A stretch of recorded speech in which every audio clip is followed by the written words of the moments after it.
Dear students, class 11 के mathematics में आज हम पढ़ने वाले हैं ट्रिग्नोमेट्री। तो ट्रिग्नोमेट्री में एक अहम टॉपिक पढ़ेंगे आज हम। एक्सरसाइज में जाने से पहले मैं थोड़ा सा आपको बेसिक कंसेप्ट्स क्लियर कराता हूं। बेसिक पॉइंट्स जो हमने पढ़ने हैं उसमें सबसे पहले हमने आज ट्रिग्नोमेट्रिक फंक्शंस पढ़ने हैं, क्योंकि टॉपिक हमारा आज का चल रहा है ट्रिग्नोमेट्रिक फंक्शन। तो ये जो ट्रिग्नोमेट्रिक रेशियोज जो कि आप जानते हैं, जैसे sine theta, cos theta and tan theta, आपको ये भी पता है साइन थीटा का जो उलट है वो होता है कोसेक थीटा। कोसेक थीटा, अब अगर साइन को हमें कोसेक की शक्ल में लिखना हो, we can write 1/(1) cosec theta. Similarly, if we want to write cos theta as cos theta का उलट जो होता है वो sec थीटा होता है, तो cos थीटा को अगर हमें sec की शक्ल में लिखना हो, हम लिख सकते हैं 1/(1) cosec थीटा। इसी तरीके से हमारा छठा जो ट्रिग्नोमेट्रिक रेशियो होता है cot थीटा। cot थीटा इसका उलट है, अगर हमें इसको इसकी शक्ल में लिखना होगा, if we want to write tan theta in terms of cot theta, so we can write 1/(1) cot theta. So this is the base of trigonometry जो आपने 10th क्लास में अच्छे से पढ़ा भी है। इसी पे बेस थोड़ा सा हम आगे पढ़ते हैं जो 11th क्लास में आपके पास आया हुआ है। इन पर बेस्ड हम एक इंपॉर्टेंट चीज पढ़ने वाले हैं आज, जिसको क्वाड्रेंट सिस्टम कहते हैं। डियर स्टूडेंट्स, क्वाड्रेंट का मतलब होता है 4। क्वाड्रेंट मींस 4th पार्ट, चौथा हिस्सा। तो एक लाइन ऐसे ड्रा करेंगे, हॉरिजॉन्टल लाइन और एक वर्टिकल लाइन। तो आप यहां देख रहे हैं हमारे पास यहां 4 पार्ट्स बन रहे हैं, फर्स्ट, सेकंड, थर्ड और फोर्थ। तो इन्हीं 4 पार्ट्स को हम क्वाड्रेंट से बोलते हैं। ये हमारा पहला क्वाड्रेंट होता है, first quadrant. This is second quadrant, this is third quadrant and this is fourth quadrant. Okay, अब हमने देखना है इसमें कि इसमें किस क्वाड्रेंट में कौन सा ट्रिग्नोमेट्रिक फंक्शन पॉजिटिव होता है और कौन सा नेगेटिव होता है। उसके लिए एक सिंपल सा ट्रिक होता है, छोटी सी लाइन आपको याद रखनी है। वो छोटी सी लाइन ये है, add sugar to coffee. A for add, S for sugar, T for to, C for coffee. So इसको फर्स्ट क्वाड्रेंट से कैसे स्टार्ट करते हैं? Add sugar to and C for coffee. अब इसका मतलब क्या है? यहां पे जब ट्रिग्नोमेट्रिक फंक्शंस की बात हमने करनी है, तो here A means all, A for all. मतलब अगर फर्स्ट क्वाड्रेंट में कोई भी ट्रिग्नोमेट्रिक फंक्शन आएगा, उसमें वो पूरे के पूरे पॉजिटिव होंगे। So all trigonometric functions are positive in first quadrant. अब सेकंड क्वाड्रेंट की बात करते हैं, S for sine theta, S for sine theta.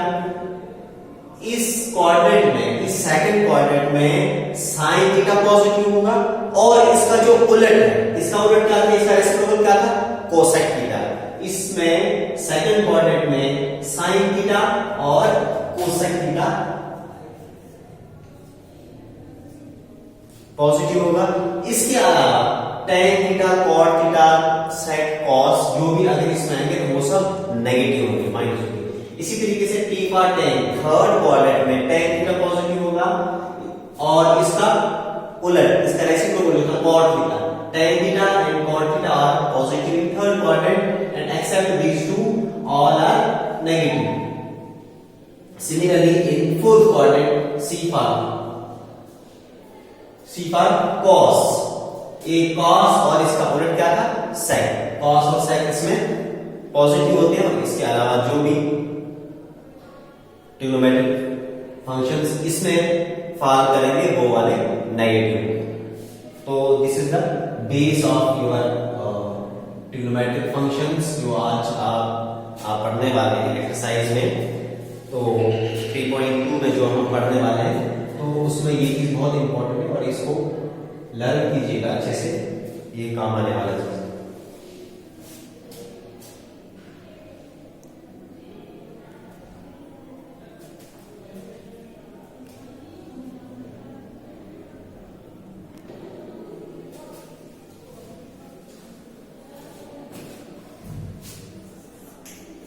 Okay, question number 1। Question number 1 में क्या पूछा, फाइंड अदर 5 ट्रिग्नोमेट्रिक फंक्शंस। हमने बाकी 5 ट्रिग्नोमेट्रिक फंक्शंस निकालने हैं और दिया है एक बार सिर्फ cos x दिया है, cos x is equals to -1/2, this is -1/2 and और दिया है साथ में x lies in third quadrant और x जो है थर्ड क्वाड्रेंट में लाई करता है। तो हमने बाकी ट्रिग्नोमेट्रिक फंक्शंस निकालने हैं, बाकी ट्रिग्नोमेट्रिक रेशियोज निकालने हैं। तो cos x हमें पता है, इसका उलट क्या है, इस cos से हम एक और निकाल सकते हैं। हमें पता है cos x किसके इक्वल होता है 1/sec x के इक्वल, 1/sec x के इक्वल। सो हम क्या करेंगे, sec x को इधर मल्टीप्लाई करेंगे, इसको इधर मल्टीप्लाई करेंगे, ये आ जाएगा sec x equals to 1/cos x। अब डायरेक्टली यहां से भी लिख सकते हो sec x equal to 1/cos x, क्योंकि आपको पता है sec x इसके इक्वल किसका उलट होता है, cos का उलट होता है। तो sec की वैल्यू क्या है, sec x equal to 1/cos, cos की वैल्यू क्या है -1/2। सो sec x ये जब ऊपर चला जाएगा this is -2, so sec x equals to -2। अब sec x निकल गया हमारे पास,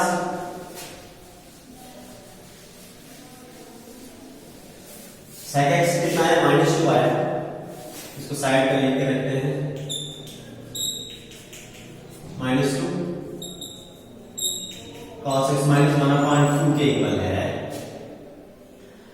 अब हमारे पास दो ट्रिग्नोमेट्रिक रेशियोज निकल गए, एक sec x निकला, एक cos x निकला। cos x अगर एक हमें मालूम है, इससे हमें एक और मालूम होगा, कैसे, एक आइडेंटिटी आपको पता है, cos x plus sin x 1 के इक्वल होता है। यहां पे आप पुट करेंगे cos x की वैल्यू, cos x इसके इक्वल है -1/2 के इक्वल। अब यहाँ पे cos स्क्वायर है तो इसको भी स्क्वायर देना पड़ेगा, plus sin square equal to 1, इसका square 1/4 plus sin square equal to 1, इसको आगे ले जाएंगे sin square equal to 1 minus 1/4, sin square equal to 4 1 4 4 minus 1 3/4। It implies sin x क्या आ जाएगा, स्क्वायर जब आगे चले जाएगा कितना होगा, plus minus square root of 3/4।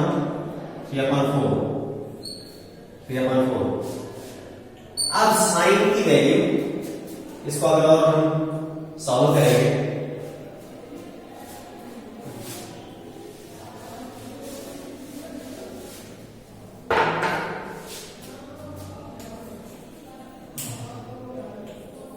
Sine x क्या आ जाएगा, plus minus square root of 3 ऐसे ही, और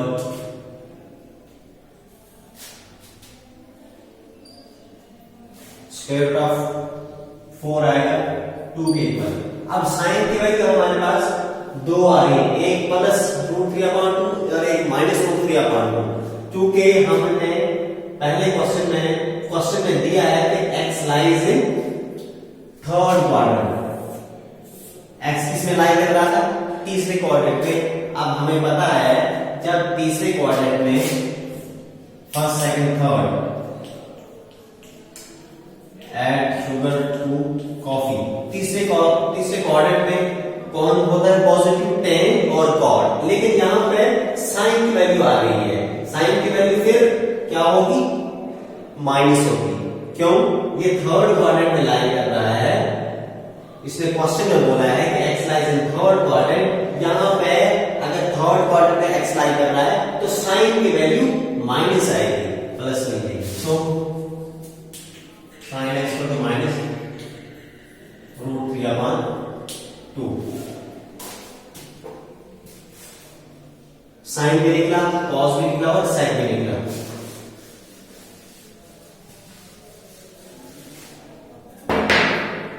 अब हमें एक और वैल्यू साइन से निकल सकती है, हमें पता है साइन की वैल्यू, साइन किसका उलट होता है, किसका रेसिप्रोकल होता है,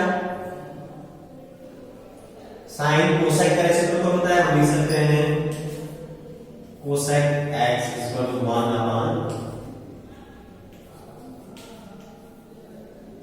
1/sin x। कोसेक x कितना आएगा, 1/sin x को निकालो,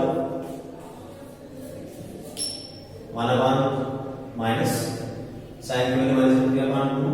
सो कोसेक x किसके इक्वल आ जाएगा, ये ऊपर चले जाएगा तो माइनस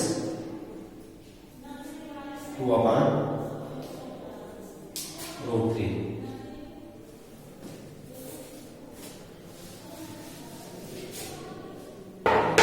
सो ये साइन वैल्यू भी आ गई, हम यहां पे साइन में लिख रहे हैं।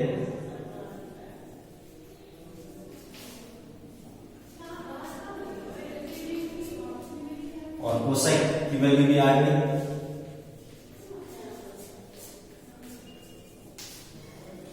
अब क्या बचा, साइन भी आया, कॉस भी आया, सेक भी आया, कोसेक भी आया। अब हमारे पास tan और cot वाले बचे हैं, वो कैसे निकलेंगे,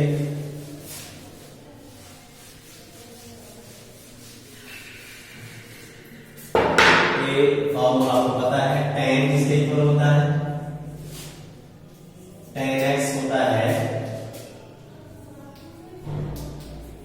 sin x upon cos x के इक्वल होता है, आपको पता है। अब sin x की वैल्यू भी हमें मालूम हो गई है, cos x की वैल्यू भी मालूम हो गई है, sin x के इक्वल है minus √3/2 whole divide by cos x के इक्वल आया -1/2, minus minus get cancel, 2 get cancel, that is √3।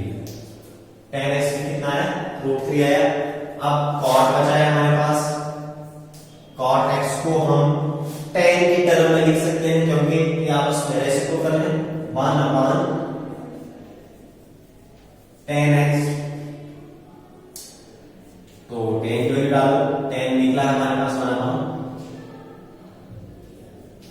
tan आ गया हमारे पास √3। So this is cot x।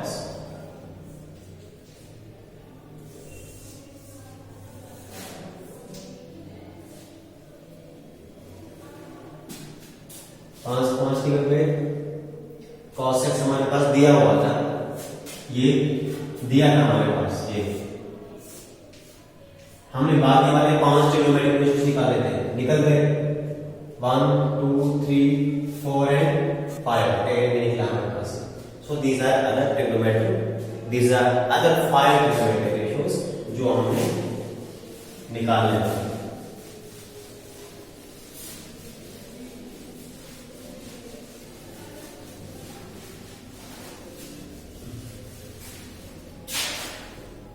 Okay, और नेक्स्ट क्वेश्चन,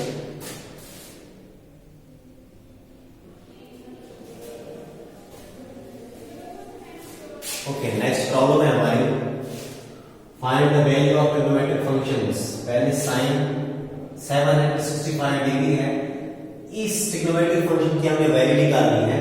कैसे निकालनी है? आप देख रहे हैं कि यहाँ पर एंगल जो है ये बहुत बड़ा है, ये 360 से भी बड़ा है।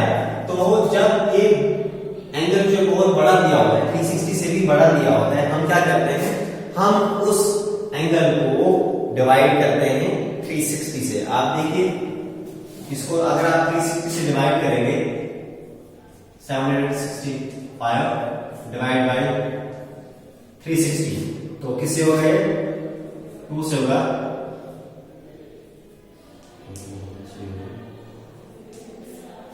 720, दिस इज 5, 6, 4, तो रिमाइंडर कितना बचा? 45। हम क्या करेंगे, हम इस एंगल को अब ब्रेक करेंगे। हम इस एंगल को कैसे ब्रेक करेंगे? Sine with the help of this thing, इस 360 की मदद से हम इसको ब्रेक करेंगे। कैसे? हाँ, 362 362 2 multiply by 360 degree plus reminder कितना बचा? 45। ओके, अब एक फॉर्मूला है। फॉर्मूला क्या है? जब भी हमारे पास साइन 2n पाई और प्लस थीटा होता है ना, जब भी हमारे पास 2 साइन 2n पाई, मतलब ये पाई जो है पाई तो आएगा ही आएगा, और जब वो पाई जो मल्टीपल ऑफ 2 होगा प्लस थीटा होगा, तो वो हमेशा साइन थीटा के ही इक्वल आता है। आप यहां देखते हैं, हम 360 को पाई की शक्ल में लिख सकते हैं। आपको पता है पाई किसके इक्वल होता है? 180 के इक्वल होता है। अब 180 को हम किससे मल्टीप्लाई करेंगे तो 360 आएगा, 2 से मल्टीप्लाई करेंगे, 2 180 360, तो हम टोटल मिला के क्या लिख सकते हैं इसको?